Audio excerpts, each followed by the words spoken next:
কত বড় সাহস আপনি আমার বাসার এখানে এসেছেন, কারণটা কি? বিস্কিট খাবেন? কিসের বিস্কিট? আরে শুক্রিয়া আদায়ের বিস্কিট।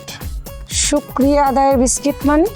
আরে আরেকটু হইলেই তো আমি আপনার বিয়ে করে ফেলতাম। ও শেষ মুহূর্তে আল্লাহ আমারে বাঁচাইছে। আল্লাহ যে কত মহান, শুক্রিয়া আল্লাহ, আপনি আমার বাঁচাইছেন। আপনি যদি আমার জীবন থাকতেন, শুধু আমার জিনিসপত্র না, আমারে শুদ্ধ খায় ফেলাইতেন। তাই ভাবলাম কিছুই খাইতে পারলেন না, অন্তত একটা বিস্কুট খান। আরে ফকিন্নি রে, মানে জীবনে যদি কেউ ভালো কিছু করে তাহলে মানুষ মানত করে, গরু ছাগল।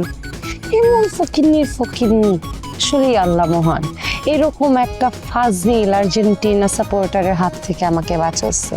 আরে আপনি তো ঠিক বলছেন। ধরেন মানুষ মানত করে গরু, খাসি বা আর অন্য জিনিস, সেটা কারে খাওয়ানোর জন্য? মানুষকে খাওয়ানোর জন্য। ডাইনিকে তো নিশ্চয়ই না। ও আমি পাইনি। আর আপনি জানেন? আল্লাহ, বুঝতে পারছেন? আপনি কি জানেন তো, আপনি হচ্ছেন পিচাস। আমার দাদি বলতো ডাইনিরা অনেক সময় সুন্দরী মেয়েদের রূপ ধরে আসে, তো আচার আচরণে বোঝা যায় যে ডাইনি। আমার দাদি একটা ডাইনির যেই আচার আচরণ বলছে যে এগুলো থাকে, সব আপনার মধ্যে আছে।